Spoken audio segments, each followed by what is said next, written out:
Good morning, good afternoon, good evening, and welcome to the Wounds to Wisdom podcast. I'm your host, George, and this is Bern.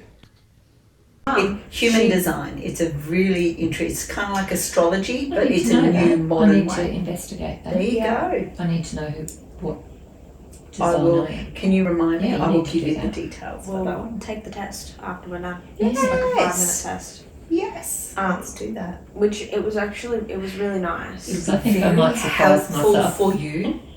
Because then you won't be so hard on yourself saying that that's why I do things, because you have to label yourself. But because tell me about you. So much. It's You're just trying it's to understanding yourself. why I react to But different not. things. I get that. But what I get pissed off about is then you want to try and put yourself in that box. Whereas you're an out-of-the-box thinker. You've said that several times now, but you're not acting and being aligned with an out-of-the-box thinker. Yep. Yeah. So that's really coming to light, and that's where us as authenticators, That's cool. authenticators. I like But I liked the human design because it helped me understand, I thought I was being lazy and there was something wrong because I was needing. I need That's why I need to know nap who I am. every afternoon. Yeah. Is what terminology. I am what I am. Because I'm trying to work out how all these traits, I guess, is the only way I can describe it because I don't have your language. Traits and why I have that trait. Is it something that I've learned, or is it something that is actually in me? Yeah. And I need to know where it comes from so I can compute it, I can process it. Because I react differently to, I've noticed hanging around with our support group, I actually react in my mind differently to the way they are. I seem to be more clinical with some of my thoughts, even though I feel like I'm an emotional person. And I think I don't know if it's common sense, I don't know if it's just my way, but that knowing how it all works is where I'm interested in. I think that Because could you also, can say, oh, I'm this, I don't know what I am. I think that could also relate to just the way you've been able to process the whole situation. As you went the clinical route, you wanted to know all the ins and outs of the diagnosis She the needed to clinical control. way. Yeah, and I think that could be I can't why control you that react part. like That's why I needed to know what they were doing so I understood it, and then I could come home, because I try and leave my medical team sort my shit. I will only ask questions if I see a different facial expression, if the nurse has said something different, and I can't control that, but I need to understand it, because I'll do whatever they ask within reason. If I think it's not sensible, I will ask questions. It's the emotional part that I'm trying to work out. I think I do a fair job sometimes. I think the emotional part is trying to find out who you are under Yes. all those roles and labels and responsibilities. Yes. Who am I now, and what do I want to be, do, say in the world? That was the biggest thing I wrote down yesterday in the book, is that your diagnosis isn't your identity. No, I know that. Yeah. But you've got to remember also, I'm trying to cope with empty nest, which is coming up. I have raised children for 42 years. I don't know who I am That's a large part without of a your man life. or a child in my life. Yeah. And I used to panic, really think, I don't like my own company. I've never been on my own. Like, that's all. I mean, you have your spits and But have you spats on noticed your how own. life has actually started to slow down for you, and the Yes. boys come and go? Yes. So you're being integrated and Yes. transition into Exactly. it slowly. So that I'm trying to negotiate as well, because they're dragging those apron strings and I'm holding on with everything I have, because their friends are saying, why don't you leave home? No, why? Why would you Because say John's not home either. So I'm then just me and the dog, but I'm getting tastes of it, and then the mum guilt kind of sets in. It's because I like what I'm seeing. I like who I am when I'm not having to make sure Alex is out of bed, make sure this is done. And I now am pushing them The away a opposite little way. bit, even though I still hold the emotional hold because I still like to mother. And McKenna pushes back now, so I can't even mother the grandchild. I found yesterday there was a big thing that really pulled. It was what I call a pain point, and it was I need to be important. So especially when you're looking at your mortality, that need to be important and leave a legacy. You're doing that every single day of your life. I think that comes from a place of I have been the centre of our house. Yeah. My mood dictates how the mood of the house is. They look to me for fun. They look to me for comfort. That's a lot of responsibility. It is a big responsibility. It has been. But I've created that because I like to be needed. To feel important. Yes. Yeah. And I think that comes from my first marriage. I didn't feel important in that marriage. Money was the most important thing. Yeah. So I think when I met John, I was allowed to be important because he looked up to me as well, and I saw that in the way he treated his mum. And treated you with respect, kindness and love like you deserve. Exactly. And now he's created mini hymns to do the same thing. Yeah, and then of course there's the other side where you just get so emotionally drained and you're tired as a mum, and he'd go, well, you created that. Shut up. How dare you have insight? So it's really interesting. I didn't think of your stay here as being a part of a end of chapter, but it really is. You know, we will be doing, we have been doing that end of chapter review to just sort of go, okay, well, if I'm not that now, dump all the roles and responsibilities and all the shit you've accumulated. What was great about that you want to take into the next chapter? It's also the mum factor, because I really my mother has Alzheimer's and dementia, so I actually found myself in a place of resentment. It's like, you can't even let me die in peace. Eventually I've got to look after you, and then I felt daughter guilt that I shouldn't feel that way. But I just found it's another piece of me that has to be taken away. And it can be 10 hours a week, and that's not a lot, but I've got to arrange appointments, I've got my own shit to do. And it was just, that's draining. Yes. Very draining, because it's a horrible disease. Yep. I'm watching my mother slip away, and I'm at a point where I'd just love to ring up and say, hey mum, come and give me a hug. Yeah. Totally. And you're sort of an orphan, and she's not gone yet. Yeah. I think that's harder than being there but not there. Yeah. I think also, from what I've known for you for many, many, many years, my old friend, is that you take on everybody else's. I know, I do. You just... And I know I do. And you wear it. I'll like do that. It's your I can own. do that. But it's not just that, it's the emotional baggage. You grieve for them when they can't grieve. You, just like your friend Ange that died at December, you were grieving for her, and the way she died, like it wasn't cancer, it was kidney disease, fuck it, you were so angry. And then yet yesterday you had that reading and she was saying, no, fuck cancer, I wasn't letting cancer take me, I was going to let my kidney fucking take me, you know what I mean? So you're able to put it into perspective. And that comes from, I think, because it was a conversation we had, when you have cancer and you die, the first thing people say is she put up a good fight, she put up a good battle. How do you know? Because I hear people saying that about other people who die. Well, how long they lasted, what they were watching, what they were through. What quantifies that? Well, I get the shits because in the battle in my head, there's always a loser. Someone always loses. It's fucking not me. Cancer may have not won, but I don't know how to explain it. I just get really shitty because to lose is to die. Maybe? That? I don't know. Maybe. I have to think about that some more. I think at this point in the conversation, I think it's probably safe for us to go, hi Sharon, welcome to the podcast.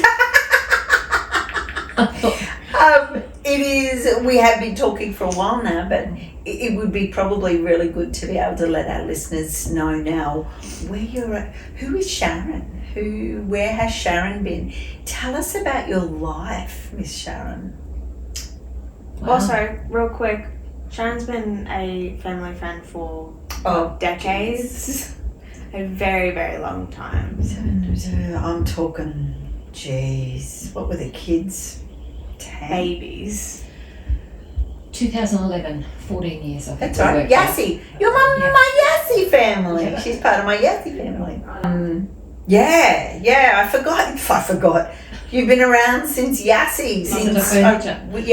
You put a story in the Yassi book, the award-winning Yassi book.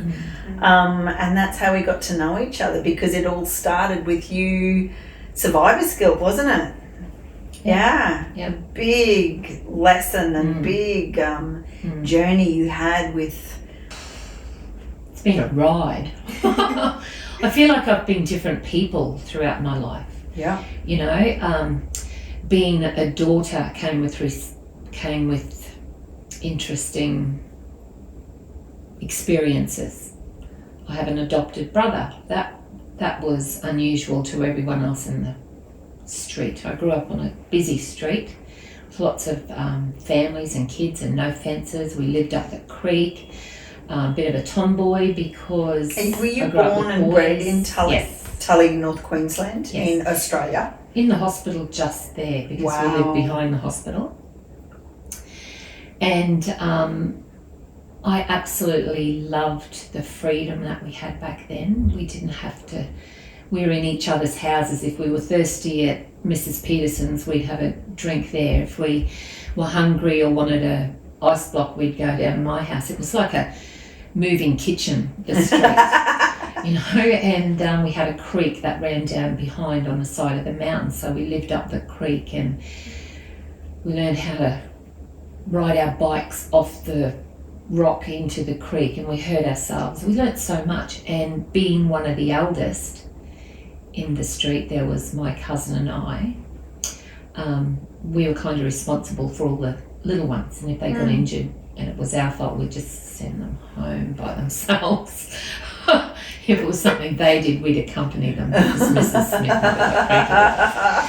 So that was kind of like mothering way back then. Yeah. And then Started to nurture at a Yes. very young Yes. age. So that was that. Then I was married young. For 20 years I was in that relationship. What age did I was you get 19. married? 19, I that's met- right. Yeah, My first husband gate crashed my 16th birthday. that's right. Mm-hmm. And that was a Teach it, disastrous. Let's not say disastrous. Lessons. You had lots of lessons on I that didn't one. feel safe in that Mhm. marriage. I didn't feel, Valued valued is a good word. I didn't feel comfortable. I or was heard. nervy and definitely not heard. But I have my baby, my children, You had your two elders. my two there. elders, and that was in the early 80s. And being a mum in that time was really confusing, because demand feeding had just come out. So the medical profession was telling me babies only cry when they're wet, hungry or in pain. So I'm forcing this food down my poor child's mouth and she's projectile vomiting. Oh, And then I got my mum and my life coaches telling me, they need to be fed every 4 hours. You don't need that many nappies. You do. And so I was like, what do I do? I found that very confusing. yeah. And that was my stoner era. I loved Your marijuana. stoner era. I love that. Well, I didn't drink. Yeah. And back then it was party scene, because we were still young people in our 20s and our friends. Mm. So keep in mind that I was a young mum then, so very open to taking everyone else's opinions about how to raise my kids, etc., because I was still a kid. Yeah. Then I divorced my husband. We did a little bit of travel, and it wasn't all horrid, but when it was horrid, it was awful. So then my plan was to leave that relationship, which I did, and I felt the whole world was waiting for me. I just wanted to get out there and party, which I did. I planned on travelling, but I needed somewhere to live, so I purchased a house and the kids lived with me. And then I went to a friend's birthday party with one of my friends, and the deal was that this workmate was going to set John up with my friend because she was single, and I had my husband with me at that time. That was February. I told my first husband I wanted a divorce in April, but I'd already met John. And it was just, how'd you go, Belinda? Did you like him? Oh, it's a bit quiet for me. And so your husband at the time said? Yes, at least we've made a friend. And that was the end of that. So we moved on, and July I was invited to a dinner with a workmate, the same workmate, and I'm sitting at the table and I'm looking around and I'm thinking, I'm the only single woman here. And then I'm looking around at who the couples were, because there were people I didn't know. It was her other friend group. And John's up that end, the only male in the room, single male, and I'm thinking, I have a feeling I've been set up here. And I had the biggest bottle of rum on the table, and John's little pissy bottle had run out. So he's come down, can I have some rum? And my immediate thought was, well, why didn't you just bring a bigger bottle? Typical knowing Tully him response. now, I know why, because he's tight. So we all went back as a group to his house, and we just had the best night. And John was singing with his guitar with another friend, not knowing that my you were being ex-husband was a professional musician and solo artist. Oh, you fell for musos. Must do. Wow. And You've got a type. he walked me out to my car with our friend, our mutual friend, and he said, oh, we're having a barbecue tomorrow night, do you want to come? But I also had homestay students, so I had to pick one up at 4 o'clock in the morning. I said, no, it's like 1 o'clock. I'm going to be zonked tomorrow, but thanks. Then many months later, we met up again. It was a work function. Friday afternoon after work, we all went to the local pub, and they were just hounding me. Why don't you give John a ring? Why don't you give John a ring? And I just got the shits, and I said, fine, I'll ring him. So I rang him and said, hello, it's me. Not, hi, it's Sharon. It's me, where are you? And he said, at work? Well, I think you should come to the pub. Yeah, okay. Which pub? Dunwoodies, everyone goes there. Yep, fine. He knew who it was by my voice. So he's hung up, and apparently he's like, so he's come, got a drink, sat down, and they all pissed off. No. So once again, we're left there, and I'm 3 parts gone by this stage, and had a really good time. He wrote, so cliche, he wrote his phone number on the back of the coaster, and I'd said, yeah, great. And he said, do you like Italian? And I said, yeah, I love Italian food. He said, well, would you like to come out for dinner once? Skip forward 22 years later, still haven't had the Italian dinner. How dare he? I know, right? And that was July, September, late August, early September, my ex-husband and I were separating the house because we'd sold it. And I just didn't want to be there because the cupboards were being raided, and I'd come home from work and I just didn't want to be in the vicinity. So I thought, oh, I've got that coaster. So I grabbed it out of my handbag as I'm driving, getting ready, and I said, hello, have you got water? And he's gone, yeah. I said, have you got milk? I think I've got milk in there. Got sugar? yes. I said, right, I've got a handful of tea bags. Can you send me your address again because I forgot where you live? And I'll be there in 10 minutes. I'll be there in 10 minutes. Because it's just the next suburb. And I'm driving down the driveway and I'm thinking, I can't believe I just did that. Does he even know who it is? Because once again, not hi, it's Sharon. So I've got to his house, and later, many years later, he said he was manic. He was running around that house because he knew he had probably 10 minutes, making sure everything was neat and tidy. Because, my God, a girl's coming to my house. We sat and we spoke. That was about 9 o'clock. I left his house at 5 a.m. the next morning. Wow. We sat on the back veranda and we just talked. I wasn't being talked at. I wasn't being given orders or criticism. We just talked, everything camping. I had never experienced that in my 38 years of life. I was fascinated, like, who is this person? My God, he likes the things I like. He knows how to cook. I just felt everything rushing at me at once, and the energy. I felt like I was 16 again. I was bouncing. I forgot I had no sleep. Went home and packed my house with Mum. She was meeting me at 8 o'clock. My ex had gone for the day, so we were just going through the boxes and I'm chatting, and she said, "You're in such a good mood." I know. It was amazing. I felt like I had life again. And all of a sudden, after a few more of those nights, travel just seemed to disappear. I didn't need to run. I didn't need to go. And I took John to the airport to catch a plane. He went down to Melbourne for 2 weeks to spend with his friends and a 21st of his goddaughter. And we were chatting. Back then it was texting and the old flip phone, and I'm texting up a storm because I'm used to it. And I would wait and wait and wait for an answer. And then I'd have 3 or 4 more questions. So I kept texting, and he's trying to answer the first question and his phone's beeping, and in the end it just rang. Then I picked him up from the airport and I said, "I bought a house, you should come around and see it." And he said, "Yeah, sure." So he's come around and seen it. It was an 11 o'clock at night flight. He was tired and he said, "Okay, I've had a cup of tea now," and left. And I thought, I've got talking. I've got things to say.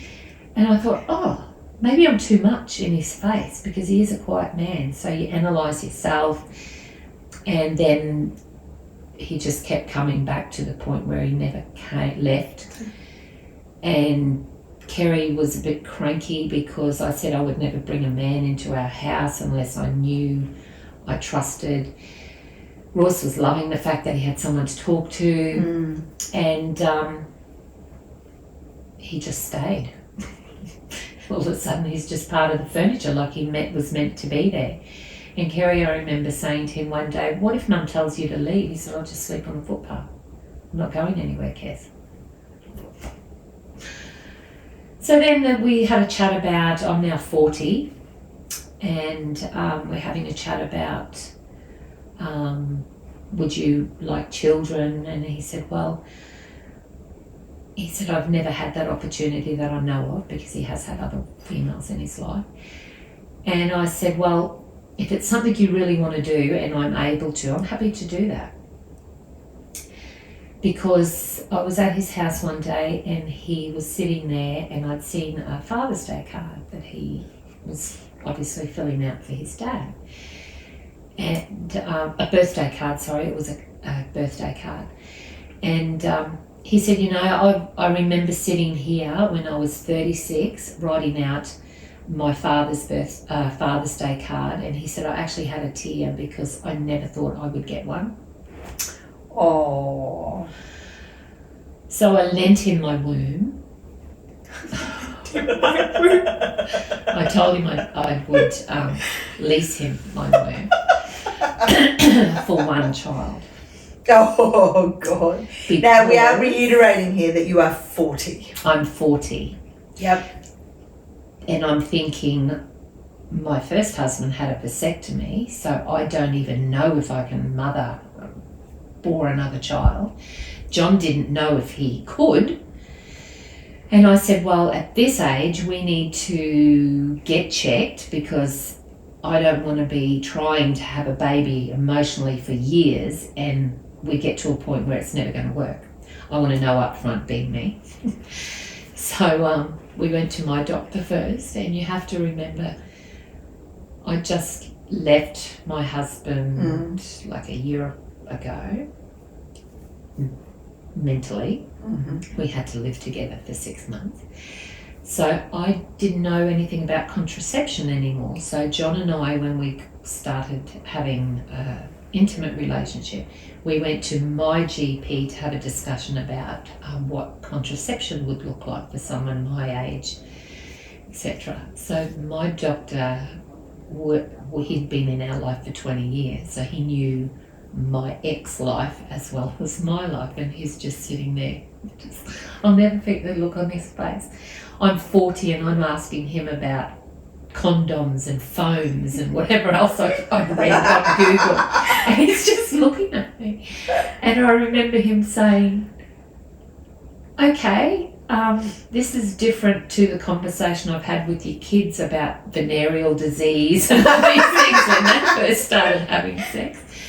So we decided I'd go on the pill, and that made me very ill. I was headaches, just sick. So I had nothing in my system. Yeah. So then fast forward, that was probably October, November. We're now back to May, June. Fast forward to May, June. So everything was fine? Yeah, at the everything doctor. was fine. You just said, go procreate. Yes. Procreate. Yes, everything is fine. I'd been back because the pill was making me sick, and then April, May, we go back and say, okay, skip contraception, how do we get pregnant? And he's gone, now? The doctor. And I said, well, I think I should get checked. And he said, well, no, John needs to go to his doctor and have a sperm test. Oh, because okay. it's So it wasn't until then that you said, okay. So, and I'm sure Campbell, our doctor, was just peeing himself laughing, going, what is she doing? Is she manic? What's going on? So anyway, that was May. I was pregnant in June. Wow. And John had a sperm test, and it came back that he's got slow swimmers. And he was so proud that he had one. He and thought, they might have been slow, but mate, they made the mark twice after that. So we were having our one child. And we went, and I remember the day I told him I'd done about 10 pregnancy tests because I just didn't feel right. And pregnancy tests were new. We used to have to pee in a bottle. Yeah. And they put it on a card, remember, in a circle? Yeah. No, I don't. You're too old for me. So, anyway, I was really quite shocked.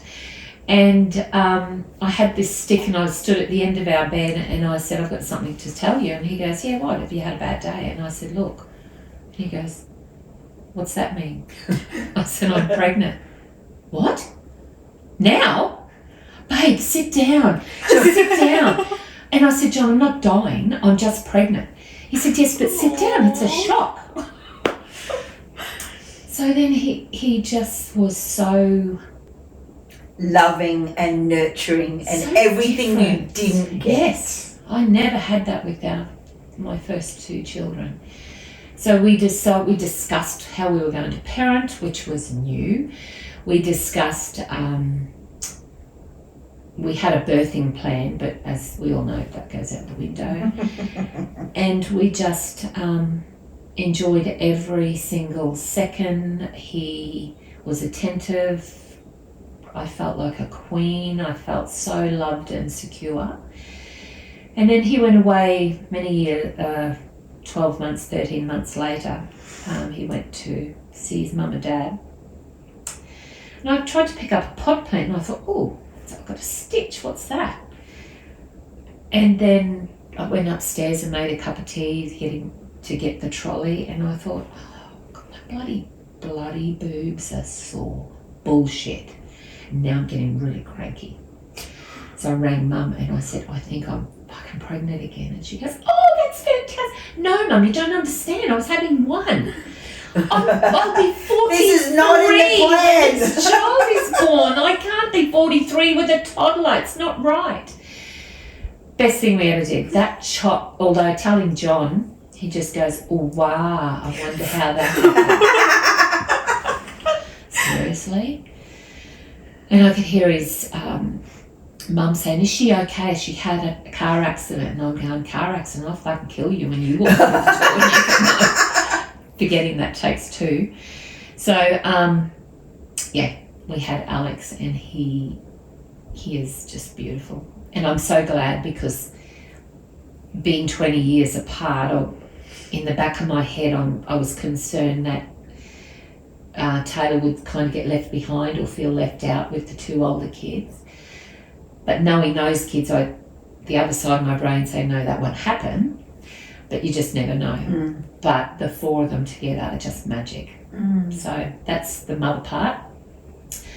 I was a hairdresser once. I just didn't quite get to the end of my apprenticeship. I had a dermatitis and my hands used to bleed all over customers. So I stopped doing that. And then I had the kids. And then I got to a point where I had lots of retail jobs because I really enjoyed being of service to people. And then I met up after a long time with a cousin of mine, and his husband had been working for a company that worked with people with disabilities. And I said, oh, I should give that a go. I reckon I'd be really good at that because I had experience with people with disabilities. So I went and saw the lady and she said, well, we don't have anything right now, but I'm sure something will come up. So she made me apply for the job. And I learnt so much about me because I was always told you have no patience. I actually do have patience. Because to teach a person with a disability, any kind of disability, something it's repetitive, you have to use your patience to get to that point. So I found that out. And then I had a client who actually had a massive impact on my life. She was exactly the same age as me, we're only about a month apart. She had an intellectual disability, she lived on her own. She paid her own bills, earned her own money, travelled by herself to visit her siblings or joined a group to travel overseas. And this is just prior to me leaving my first husband, because I looked at her and I thought, I'm able-bodied and I've never done any of that. I don't even know if I can do that. It scares me to think of doing that because I've never paid a bill. I never had my own money. I never even did the grocery shopping. You were a kept woman. Yeah, but not by choice. No. So that just sat in the back of my mind constantly for years, and then I just took that step. I wanted what she had, which was really crazy because she wasn't like me. So I actually thanked her many years later, and I was so grateful to her for coming into my life and showing me that I can do that. So that led me into the world of disability. I then which you charged forth and made massive, because by then you were in Townsville, yeah? That was Cairns. Cairns. I moved to Townsville and become a support worker. That's right. Because there were agencies like DS where I did work, but you've got to market, you've got to have contacts, and I wasn't sure how I would do that in Townsville. Yeah. Because I didn't know how to get around. Yeah. So I just didn't feel confident applying for a job like that, and the whole industry was changing. Excuse me, we were going from a standalone agency and mixing with the job networks, and I didn't feel comfortable with that. Yeah. Because I kind of felt our side would slip by the mainstream. So I thought, I'll go into support work because that would be interesting. you get to spend more one-on-one time with just your client. And that was after I had to sit still for a long time with my broken leg. And I was fearful I wouldn't pass the medical, but I did. It hurt, but I didn't pass it. So then I went into that world and I found a new version of me. I really, really loved that. And I loved the staff that I worked with, because in that industry you've got very helpful, supportive people around you that you work with.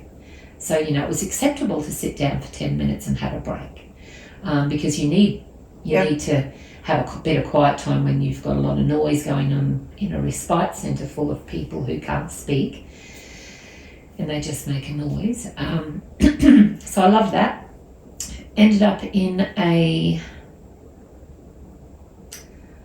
the office because I had a workplace injury, and I went into rostering, and I absolutely loved that, because rostering, when you're working with screens in front of you, is like Tetris, and it really helped my brain just such a left brain thinker. I could visually see this, and I was making this beautiful wall of no pink. I don't know if I've ever heard anyone call scheduling rostering beautiful. Goodness me.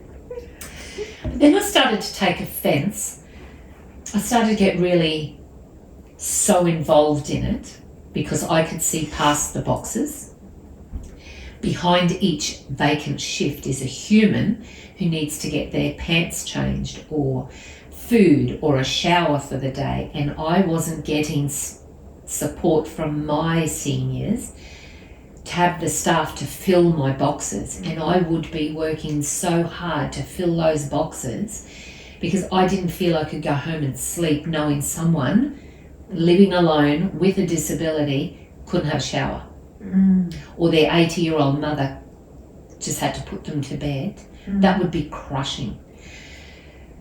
So, and they kept saying, you've got to be harden up, it's just a shift. No, fuck off, it's a human. You can't just call that a shift. So then I started to see the company for money. Yep. And I really didn't cope with that, and I actually walked out of that job, and I've never done that, not the way I did it. And never walked back in. And I never walked back in, because that was 1 week, and the next week I found out I had breast cancer. So I never went back. And half of me, tiny bit of me, was a little bit nervous about saying to John, hey, I've just walked out of my job. And the other half, the other 3/4 of me thought, I don't care, because I'm not going back there. When I rang him, he said, thank God. Because of the stress and I can't drive down that street without my stomach knotting. Yep. I've never been treated so poorly in my life in 40 years of employment. And I've had some bastard bosses. But I just...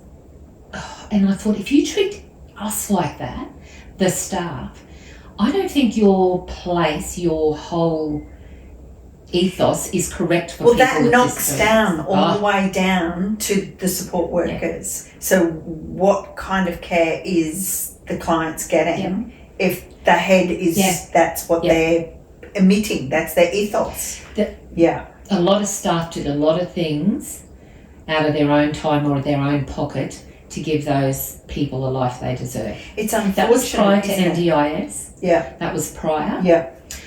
I've paid for movies. I've paid for, because they haven't That got does the not money. surprise me at all. I've paid for their dinners. I've purchased things for them because I couldn't sit by and let them go without, and I'm like that with my kids as well. So can I just stop you there and do the recap of what we've just, your whole life that we've said? What is the main theme already coming through all the way through? nurturing. Sorry? Nurturing. Yeah. Over nurture everything. Yeah. Even a dog. I Even don't a dog. I don't think I over nurture. But I take on too much nurturing instead of just nurturing my own family. It becomes your whole responsibility that it falls on you and no one else, that you have to make sure that individual, whoever is in your umbrella is taken care of, but to the nth of everything. And I actually did identify that. I can't even remember when it was. I kept my daughter down because I was the type of mum that would say, your carport needs cleaning out, I'll come over on the weekend and give you a hand. And it wasn't until I had breast cancer and I had to sit again because the broken leg wasn't enough. I sat again and I kept thinking... At least she gets it. At least you can now see that. Well, that's why I'm worried now, because if I don't get it, what am I going to break, destroy, or whatever? No fear, remember. No. And I sat her down and I said, I'm letting you go. I've got to stop, and I called it interfering, and it's micromanaging. It's just I have to do it. I don't want to do that anymore. It's your house, it's your daughter, because I was even parenting her daughter to the point of ridiculousness. And I said, I'm here always. If you want the help, you just need to ask and I will come. But I can't keep saying, because she'd go to work and I'd go and clean the house after treatment. Yes. I wasn't well myself, but I felt, she needs a hand. Who helped Sharon? Mum. She did that with me. So to a degree. It was a bit of a learnt pattern? I think that's how I thought mothers had to be. Because Mum would come and visit and she'd completely spring clean my house. So would mine. What is it with old people and fucking dust? I think the way I see it is it's almost like the generation before your generation was we don't talk about feelings, we don't verbally express that we love you, so we're going to physically show you that we love you. And you are right, because Mum defines herself as a good person because her house is spotless. You won't find, I have found a cobweb since she's had... Shock horror. And do you know what? Scandal. Do you know what I did? I emailed the service and said, Mum needs to have dusting done. Because that is her standard. And it wouldn't matter if we helped because it was never done properly. Which is strange because she used to let Dad in the kitchen. He would cook. So it's all contradiction.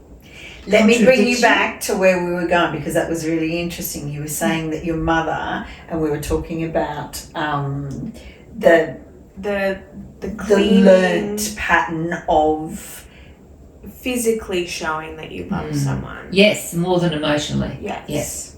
I agree with that. So, and the more I loved her, the more I did stuff. Yeah. Correct. Or buy her stuff or do things for and see, her. that makes total sense for me as well because I would say that that's probably what I've done for them. I overcompensated by doing stuff for them. And I think you can see it now as an overcompensation. But putting it into the perspective of that's how you were shown love. That's what we learned. That's what you learn. Yeah. So I don't think in that sense it is an overcompensation. Yeah. And see, even Mum's mother, who was horrid at the housework, but she would come and do the ironing. Yeah. Or she'd come and cook.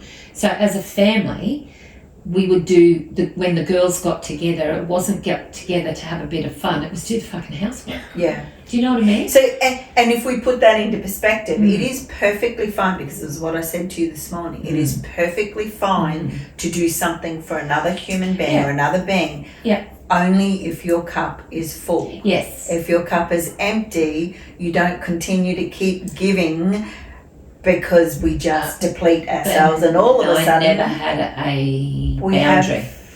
It would just be constantly giving. But having said we just did the housework, that was like a morning ritual.